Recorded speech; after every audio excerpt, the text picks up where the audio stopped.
It's just two black brothers on the microphone, getting live for the interview. It's just two black brothers on the microphone. They might teach you a thing or two. It's just two black brothers on the microphone. Tell them if your baby mom asks. It's just two black brothers on the microphone with a motherfucking podcast.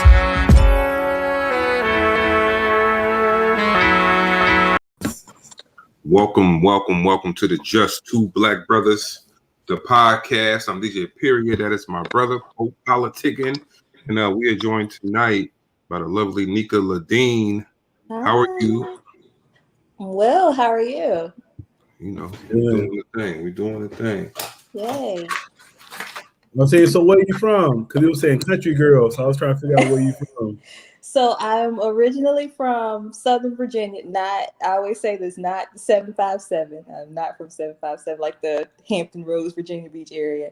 So it's about an hour south of Richmond, right at the North Carolina border. Very, very, very small town, like population 1,600 people. 100, not 1,000, 100. But I currently reside in D.C.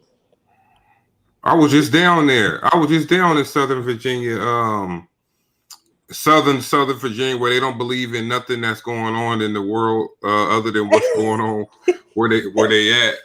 They got slaves over there. I was telling Poe, so I was in Gretna. Oh yeah, see, Gretna. I don't know how far that is from me. That is so I stayed. My aunt lives in Gretna, and then we were staying at a hotel in Lynchburg. Okay, so yeah, that's kind of north, I guess, like north or slightly northwest of me. When I say North Carolina border, I'm like 20 minutes from North Carolina. Oh, okay, yeah, down there was just a whole nother world for me, man. Like I was telling Paul, an alert came in on the phone, like a broadcast alert. I was in the Waffle House, and it blasts on everybody's phone. The COVID vaccine is now available for all ages, type thing. Yep. Everybody in the Waffle House was like, we don't believe in no vaccines, and we don't want blood clots. And I'm like, yo, what? Where am I at? I'm coming from New York City, so everybody got a mask on. Don't nobody play no games down there. They didn't believe in. Very anti-government. You know, there was a sign on a billboard. It said, "The idiots of Virginia," and then like the governor's name was like the first name on the list or whatever. Yes. I'm gonna tell you something. Virginia is one of the most racist states. One of the most racist. Yeah, that was like horrible. States. Ain't that where they that movie Loving is out of Virginia, right? You want to know something crazy that you say that? That movie Loving, if you watch the beginning of that movie, there's a house. It's like have y'all seen that movie? I've seen the movie. You know when they're racing the cars at the beginning of the movie? I vaguely remember the beginning, but it's a little white house that they show in the background. Mm-hmm. That's my grandma's house. Oh wow! Yeah. Oh wow! And we were just we were at my cousin's house, and her daughter just happened to pause the TV, and she's looking, and she's like, "Is that grandma's house?" And I was like, yo, I think that's grandma's house. And we called my uncle, who was still living there at the time. We were like, were Yeah. they filming a movie outside of the house? He's like, yeah, I kept seeing all this stuff. And it was like, bro, they're like filming a whole movie. Look, they outside. mind their business, huh? They ain't go out there. They ain't no movie was being filmed. They mind their business so much. He was like, he said, I didn't know what was going on. I just stayed in the house. But yeah, that in that movie, my grandmother's home, where my father was born, is in that movie. Yeah, that was a good movie, but it was jacked up what happened. But yeah, Absolutely. but Can y'all hear me? Yeah, that's Poe got it. It was saying Deniece Williams meets George Strait. I was like, that's an interesting mix. So I say all of that, and I think Poe just froze on me. But I'm like, wait a minute. Yeah, you there? There you go. So when it comes to my musical influences or the music that I love, I don't stick with genre. There's no point in sticking with genre, because there might be a day where it's like I'll wake up and I'm in a mood to listen to some Deniece Williams or some Stevie Wonder or some Miles J or some Glenn Jones. I've been searching, and then I might wake up and I want to hear some George Strait. I used to live in Texas, so living in Texas, that kind of. Oh, he the one that sang that song? All My Exes Live in Texas? He is the one who sings that song, All My Exes Live in Texas. Oh. That's why like Drake said, all my exes live in Texas like I'm George Strait, yeah. Yep. But look, country ain't nothing but white people R&B anyway. So without the Thank soul. you. One more time for the people in the back. That's white people R&B. No, they doing some new shit now though, because I heard this one song. It was a country dude, but that shit sounded just like Drake did it, but it was country. I was like, what is this? They capitalizing off of that. Real talk. I got small kids, so y'all know that Baby Shark do. What they did, and then they got another show called Coco Melon where they just sing songs through the whole thing, right? I just saw some video today where somebody blended both of those things. So they were talking about brush your teeth, do. They was, but I'm like, you know what? They making money off of that because Baby Shark is just talking about a shark and they doing the song, but now you got people incorporating everything with that same melody, and it's catching on. Them videos got like 30 million views, 40 million views. I'm like, man, you know what?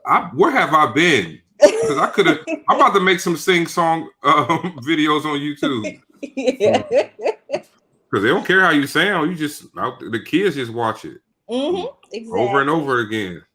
Yeah, pretty much. Just let us know about your background, how you got involved in music. So I've been singing since I was a kid. You talk about Deniece Williams, the first song that anybody ever really heard me sing was Deniece Williams' Silly. And my grandmother heard me and she realized that I could sing, and she was like, wow, like you actually sound just like Deniece Williams. But I mean, of course, I was younger then. I might not be able to hit the notes like precise like I used to, because my voice was a little bit more high pitched. But and she's like, you got something special here. But the issue is that I was bullied growing up, and so I didn't want anybody to know that I could sing. Bullied by who? At school, I was like tortured at school. Look, you should have sung. You could sing your way out of the issue, though. Nah, but I just felt this, to me, because I got teased about everything else, and singing was something that was soothing to me. I didn't want someone to criticize me so harshly that they took my passion for that away. Yeah. And so I held it in. I kept it to myself. And then one day, like I said, I was like, you know what? Maybe I should just kind of sing. Since then, I'd been able to. My mom put me in the choir when I was little, so a few people would hear me sing. If we went to different churches and stuff, I would sing at different churches in the choir. I became the associate director of the choir, and then I joined a band. When I moved to Texas, I moved back here. I was in a band, and then I moved to DC. You was doing that? you was doing all this for the choir? Like when they be like, you was doing that stuff? Or no. No, it was like, Yeah, well, you know what I'm sometimes. Yeah. But it was more or less giving them their notes. Our old country black church, you know, at least like 4 people are gonna be off rock. Everybody else is rocking one way, so I had to like sway them to where we were supposed to be rocking.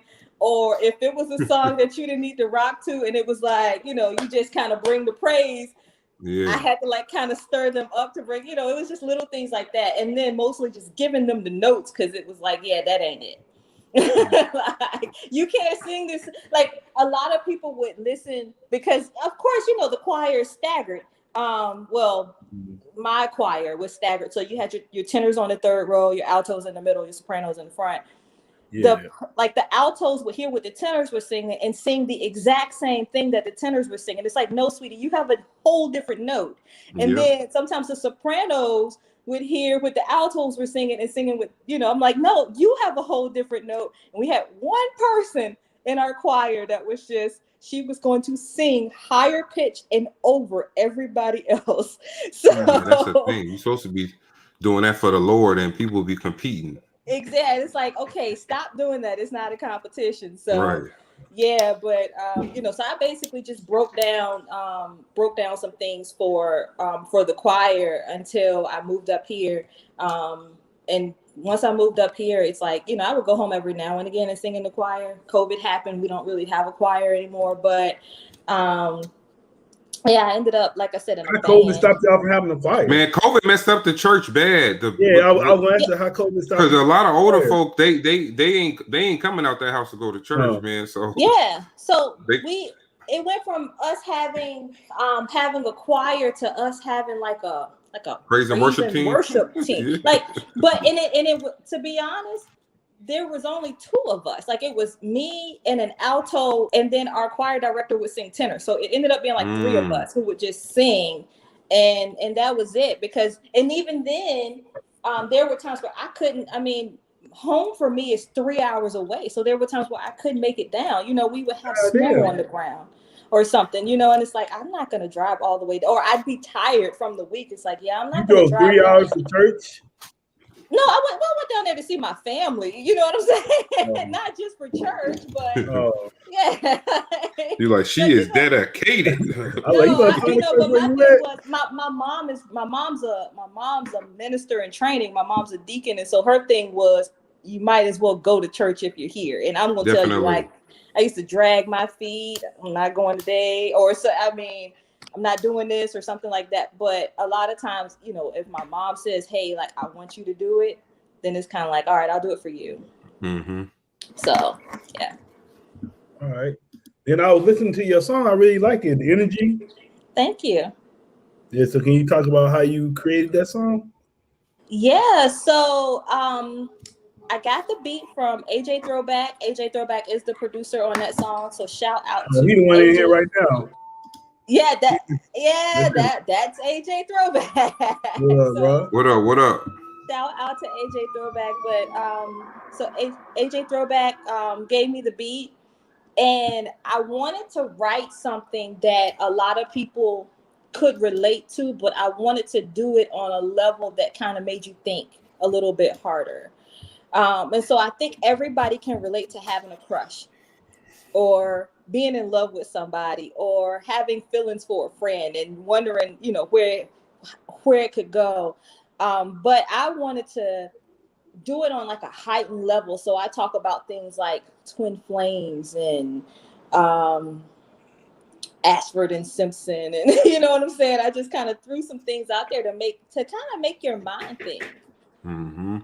Yeah.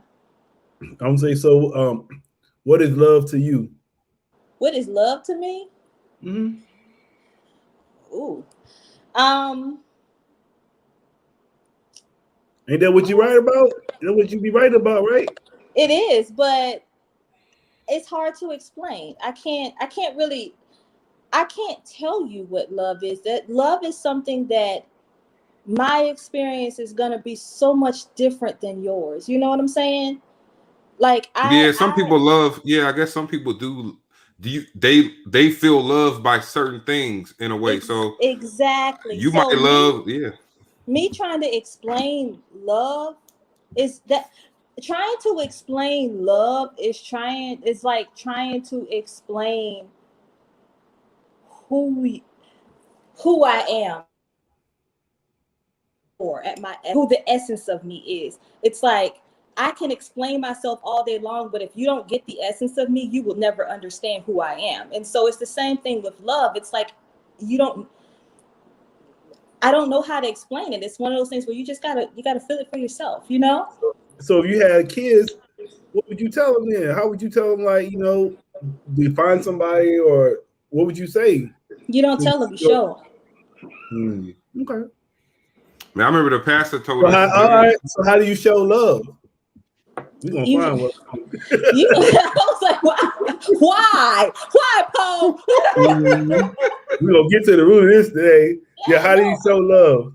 Like, I can tell you how. I'll put it this way.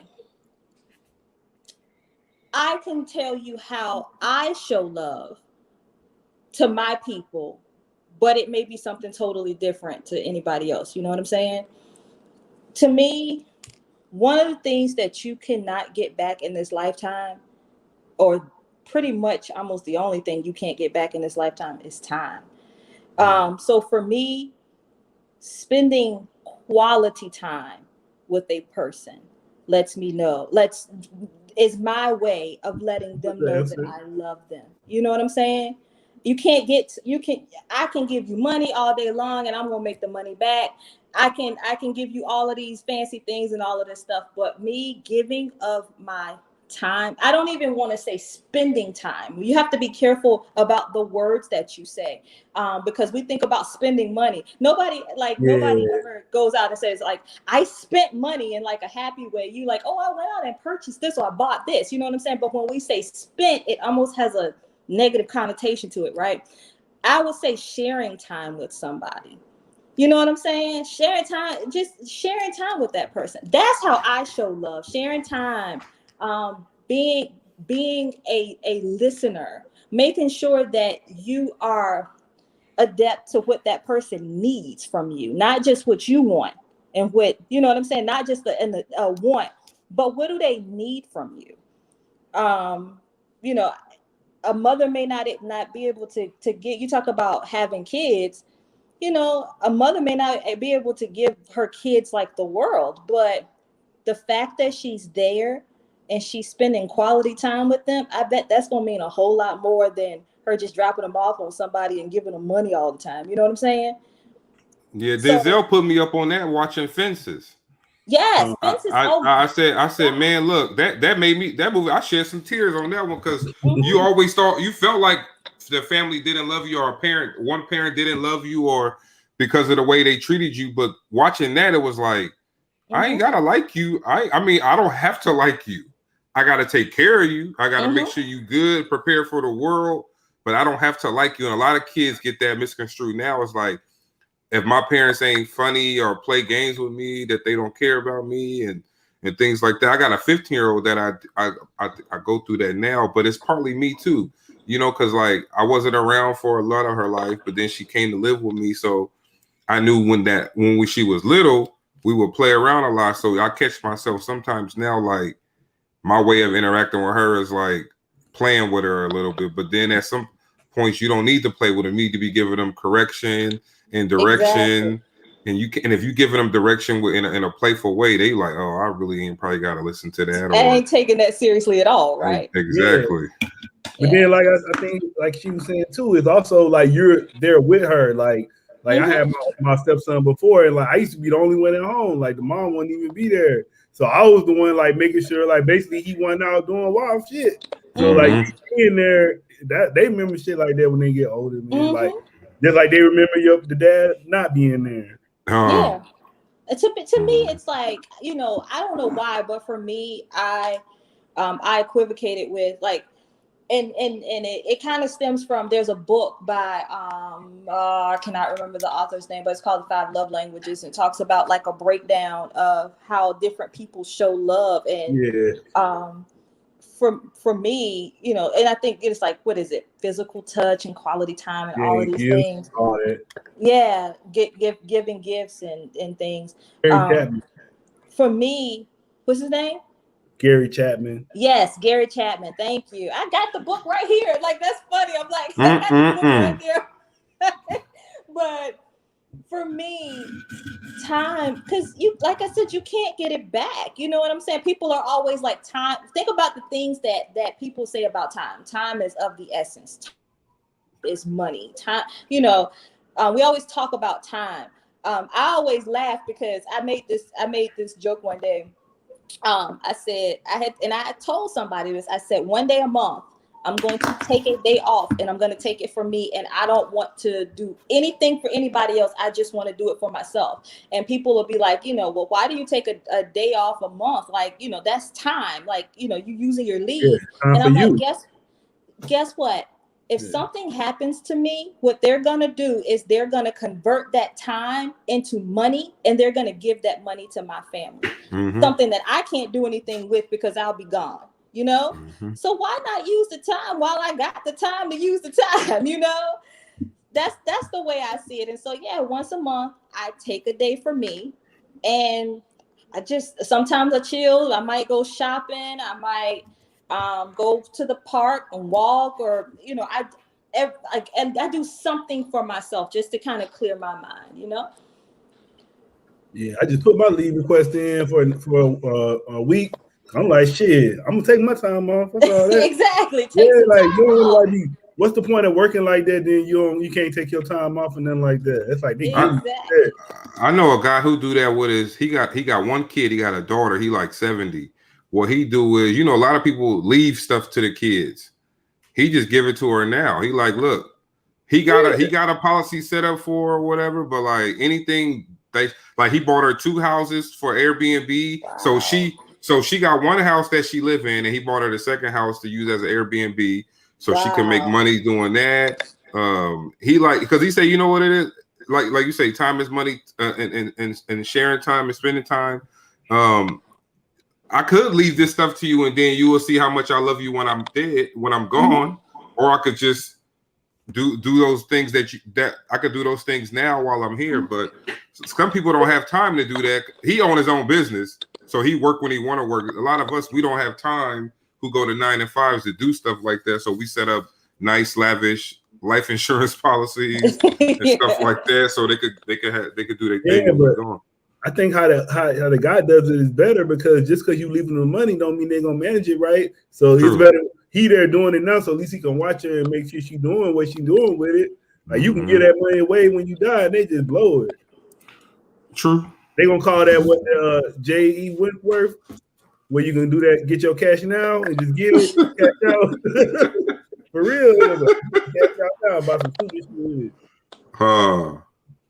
Yeah. No, you got it. No, I was saying, so coming up, you know, who were some of your musical inspirations? I can honestly say, like, in my household, we listen to everything.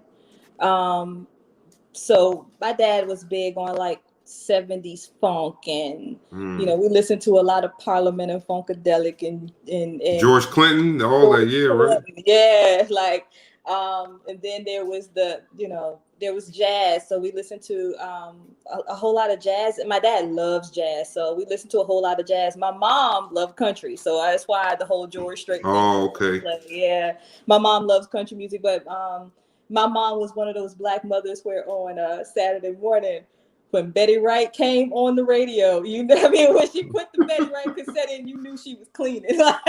Oh yeah, that's that, man. We had, I think growing up for me, my mom would play, she would throw on that Keith Sweat, one of Keith Sweat's albums, and you knew you better get your butt out that bed, make that beds up clean, because this is going to be a Saturday where we're going to clean the house. Yeah. But I listen to Keith Sweat to this day just because of that still. Keith Sweat, his voice annoys me. Don't get me wrong, I'll listen to it, but his voice just kind of annoys me. It's like the whiny rice. Like, damn, man, you gonna do that the whole album? I know. It's not even a song about love, and you still sound like you whining about it. It's like, dang, man. Hey, I would say, what y'all think about that versus coming up? I think it's SWV. That's Mother's Day. Yeah, SWV and Escape. So I don't know if you got that many songs. I don't know. Yeah. they got some bangers, but I mean, I gotta admit I'm not big on the versus thing.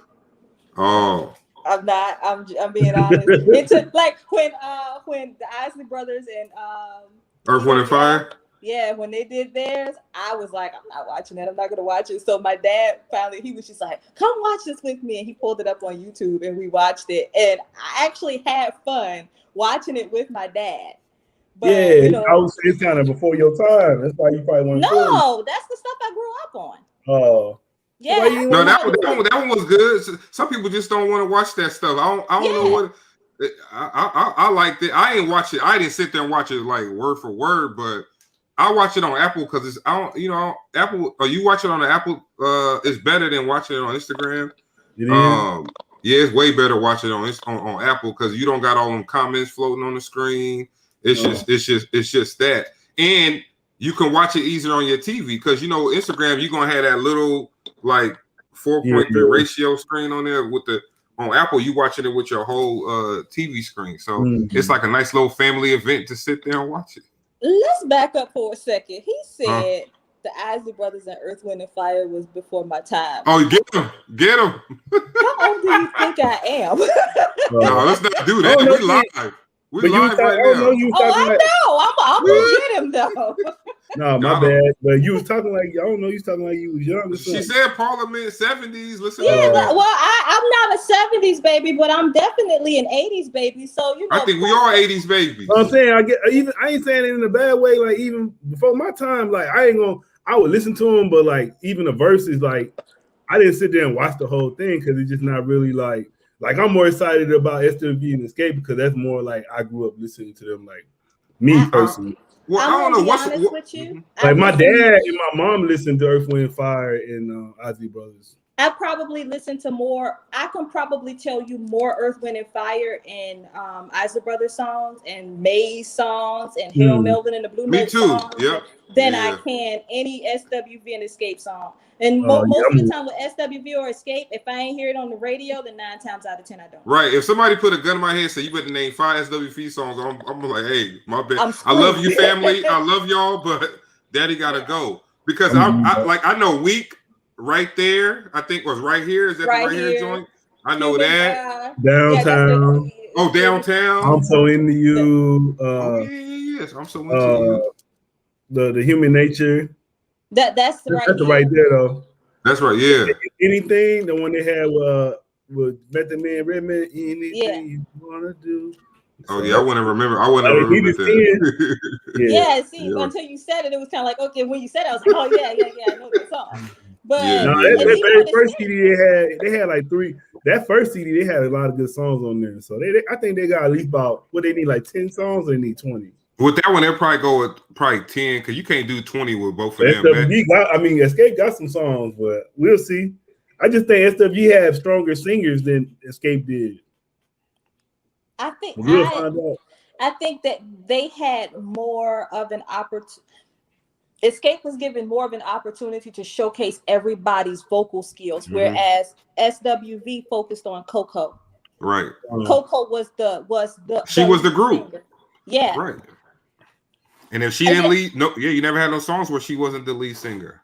I went to the comments, y'all, and AJ was like, I was literally thinking about "Use Your Heart" by SWV. Oh yeah, I don't even know what song. Yeah, use your heart and not your mind. That shit go. You gotta listen to that shit. I do love that song. Found out about that song. Yeah, I just found out about that song. I was like, where this song came from?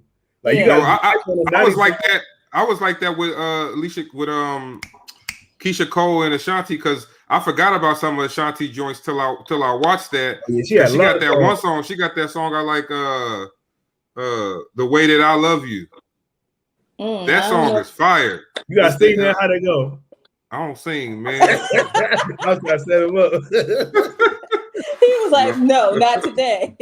I'll be singing at the church though, because I don't sing that high. They be like, They be like, "Are you singing over there?" I'll be like, "Yeah, man, I'm good. I'm singing." I'll be having the mic. I'll be so low on that microphone. So you a baritone? They say I'm supposed to be singing louder, but I don't. Man, look. I'm saying you a baritone. No, a tenor. Oh, a baritone is like real deep, like a Barry White, right? Like dude from Boys to Men. Mhm. But okay, talking to a singer, or if you are let's say you a baritone, that's a natural thing, right? You're not forcing that to come out, are you? No. Okay, yeah. So I'll be thinking about that singing. I'm like, are these people, are they forcing their voice to come out that way, or are they singing that's just you doing a natural movement with your body, basically? It's natural. And you can work on your range by your breathing. So basically, if I'm trying to sing like a Jodeci song on the phone to a girl when I was like 15, and I'm like, "Sorry, I left you," and look, I made my voice do that. That's not how I would normally sing it. I would have just been like, "I'm sorry, I left you," but it didn't sound like they sound on the radio. So I was trying to make my voice sound. So you're not supposed to be doing that when you sing. Of course, because I sing. I'm trying to think of somebody who I've done that with, where I've like kind of lowered my range, because I have a naturally kind of higher voice. Okay. I mean, you can hear me talk. Obviously I've got a higher voice, but I mean, I'm trying to think of somebody with like a lower pitch that. What about an Usher? Would you have to, if you were singing an Usher song, would you sing it in your natural voice? Yeah, but I mean, I could, and I probably would change no, because I don't know. I mean, so basically, it's not forcing though. You naturally sound. You sing like you. Mm-hmm. I wouldn't force it, and if I felt like the song was too low for me, I would change keys.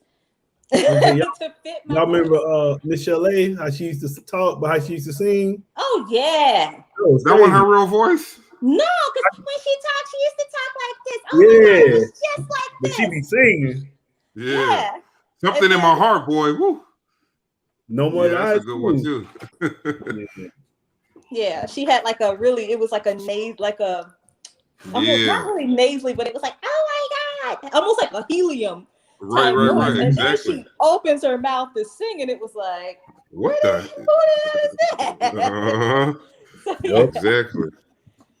But yeah, so what are some of your hobbies, I guess, outside of music? And I know you got a podcast too, right? Yeah. So I had taken a slight leave of absence from my podcast, and I'm also the executive assistant on a radio show. I took a leave of absence from the radio show because I have to get an album out. I gotta focus, and I have a 9 to 5, and it's like, trying to fit everything into a condensed schedule. It's like, no, I really gotta take some time and focus. I do have a podcast. It is called N.R.G, just like the song, but it's an acronym, N.R.G. And it stands for, it has a twofold meaning. The first meaning is Nika's reasons for gratitude, and the second part is Nika's reign of greatness. Yeah. Okay. And when is it coming back? After you drop this album? I haven't really set a date on when it's coming back. I've been getting people, they're like, "Oh, when are you gonna do this again?" Yeah. And I'm kind of like, okay, just give me time. I just need to try to regroup, so to say. So I'll just say I'm on an extended leave of absence from it, but it's coming back. You know what? We was talking, man. It's so discouraging, because you be sitting here doing your thing, and then you see LeBron James started a podcast. You're like, come on, man. Like, everybody gotta have a podcast. And then it's not that many listeners out there. And then look, you could be in business for 6-7 years.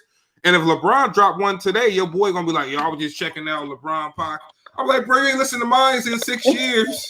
LeBron dropped one. You like, oh yeah, hey man, LeBron. I was listening to LeBron podcast last night. I'm like, it's just like, come on, bro. Like, but I also attribute that to the way we are with the culture. We it's not a lot of fans within us. Like when you're doing stuff independent like this, it's always somebody that could be supporting you, but they feel like, well, if Nika sings, shoot, Nika do a podcast, I could do it too. Mm-hmm. You know, how about you go get behind Nika and support her and become a fan? Why we do that? We do that with everything. It's like you don't have to do it just because I'm doing it, or think you could do it better, so you don't support it. And then we hear you talking about podcasts, but I'm like, you ain't never retweeted a pod for us, but you retweet. Shoot, man, you got Dr. Man, come on. But nah, I just think we need to be more fans sometimes and or support just the independent people that's out there, because you might like what they talking about. Exactly. I agree with you. I think that support goes both ways though. I think that it may be one of those things where you might be doing, like, say we both have podcasts. You know what I'm saying? I started my podcast after you started your podcast, but we're friends now. So why not? I check out your podcast and share your podcast, and then when my podcast comes on, you share my podcast, and that's one of the things that trips me out about people in today's society, is that it's almost as though we like to keep things for ourselves. We don't like sharing. And that's I had somebody ask me, what is the one thing that people can do to support you? And I laughed. I said, it's funny because people, anytime I'm talking about the song N.R.G, I'll say, you can go to my Bandcamp, nikaladean.bandcamp.com. You can share, you can purchase it.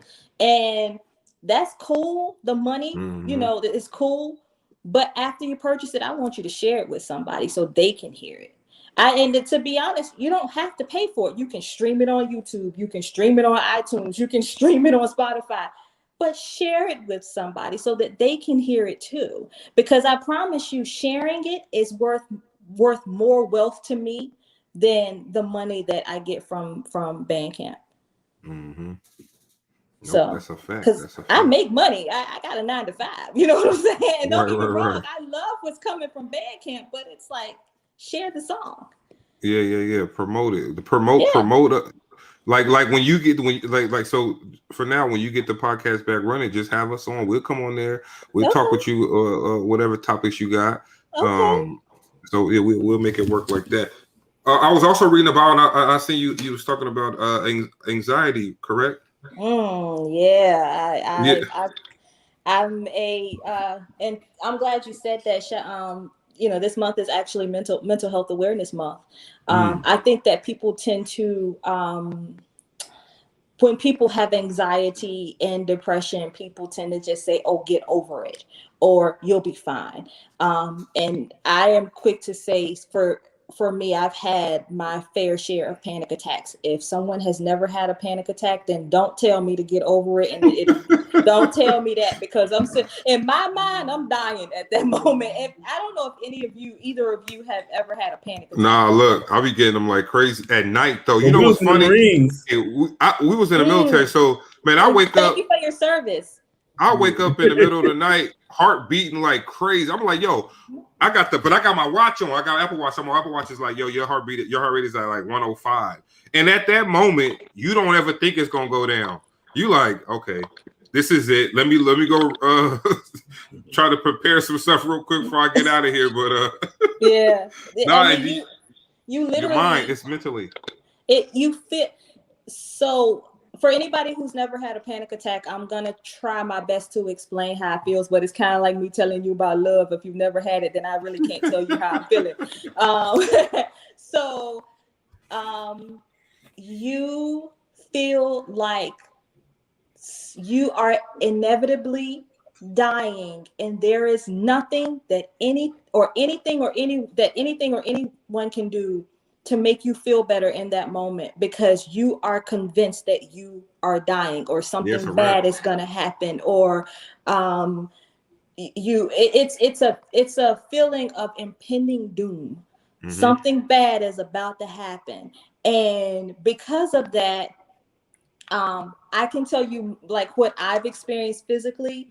My extremities go numb. Like my fingers, my toes go numb. I've had my whole arm go numb. I was driving one day and I had a panic attack and I had to pull over to a gas station and I had to kind of like go through it. And because it's like I could feel my heart going boop, boop, yeah, that thing be moving. and I like called 911 from my car and I said, I think I'm having a heart attack. One of the very first, I remember moving to Texas, and one of the very first panic attacks I had when I moved to Texas, I went to the hospital. I told the doctor that I thought I was having a heart attack. He started, first of all, he laughed at me. He says, he was like, you're 26 years old. You're not having a heart attack. And I said, but you don't know. I feel like I'm having a heart attack. Yeah, whatever I'm feeling, yeah. They hooked me up to all of these things. And he's like, your heart's fine. You're not having a heart attack. He's like, I think you're having a panic attack. And I said, but it was, for some reason, this one was more intense than the others that I had before. So this is how bad it is. He said, I'm going to give you a Xanax. And I'm going to let you lay here and you're going to sleep the Xanax off. He says, the Xanax is going to kick in. You're going to fall asleep. And when you wake up, you're going to feel so much better. So he gives me the Xanax. I take the Xanax. I drink it with some water. And 3 hours later, I was still sitting there like, when am I supposed to fall asleep? Damn. Because my adrenaline was so high. So your mind has already fooled itself into thinking something is going to happen. And so your physical body has to try to catch up. You know what I'm saying? It's kind of like, I won't go into sleep. So, because my body is like, well, what's going to happen? We got to wait for what's going to happen. So, I hold the Xanax and I never fell asleep.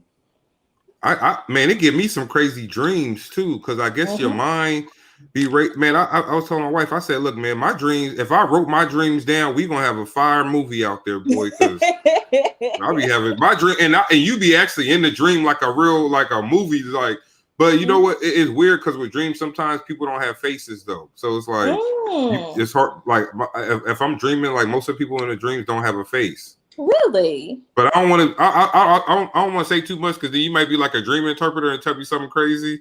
So I'm gonna just leave it at that. I can't. You be like, I'm gonna tell you what that mean when it.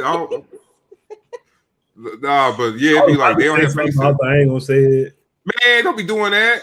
Man, look. Remember on Life when Eddie Murphy was reading all the people mail? He couldn't read, and then he finally read that dude letter. He thought everybody in the family was dead. Huh? I actually do got a book about that. I got a book that he talk about interpreting dreams. I ain't gonna say that.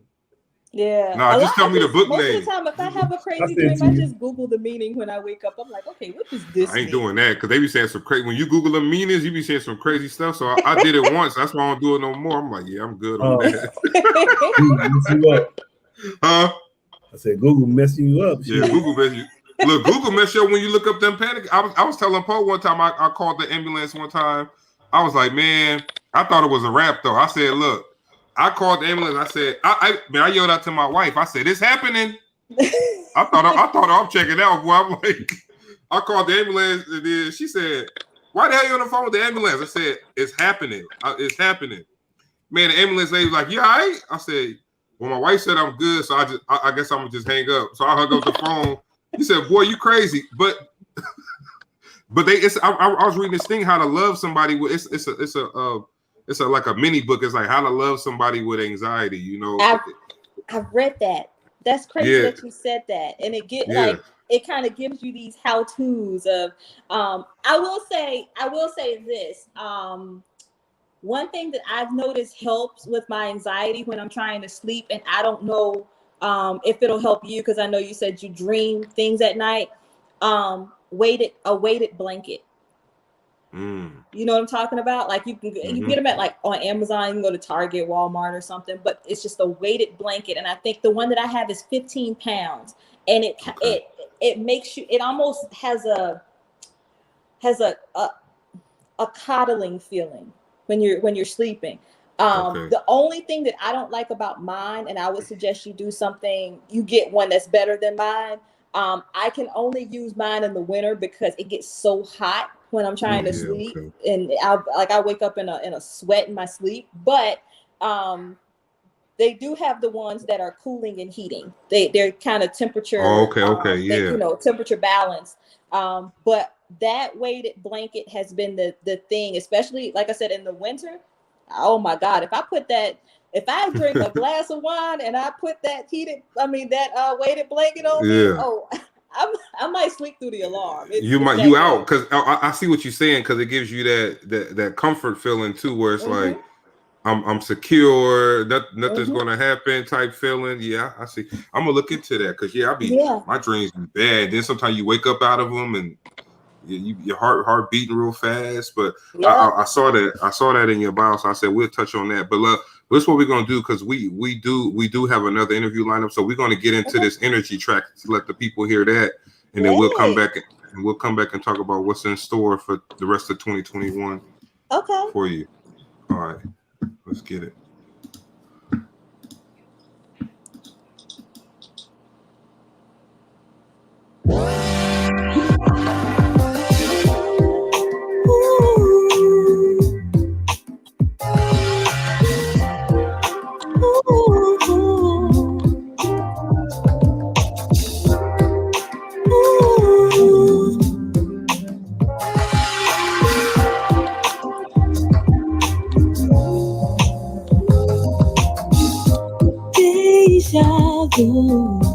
Tell me how we met somewhere before. I see you, not just the physical, but so much more. I can feel you pulling at my heartstrings, and even though we're trying to do the friend thing, this twin flame unions have me scheming.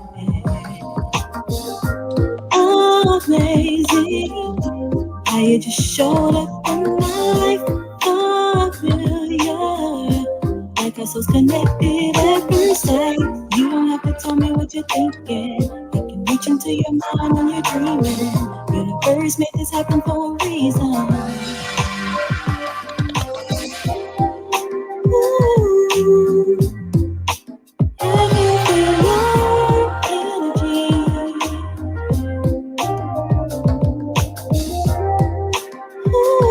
Ooh, I can feel your around me,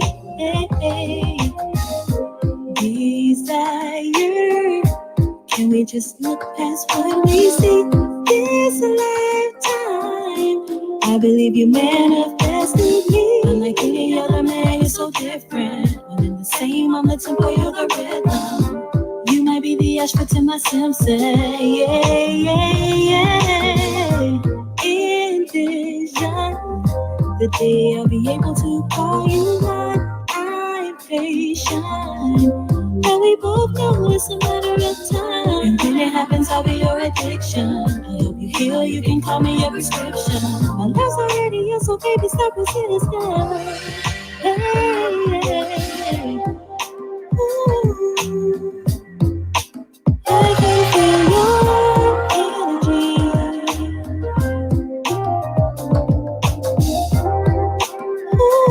Ooh, I can feel your energy around me. Oh, I can't ignore my emotions. Energy is so real. And we're both having some anxiety, but let's stop fighting what we feel.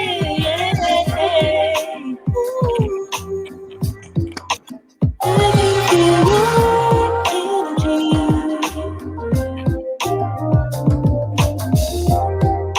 Ooh,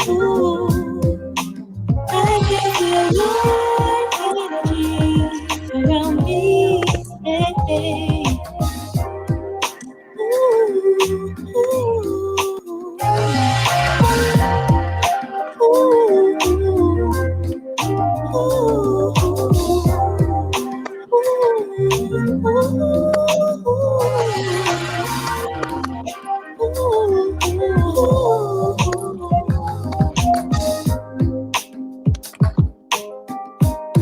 I know that this was meant to be. 'Cause I can feel your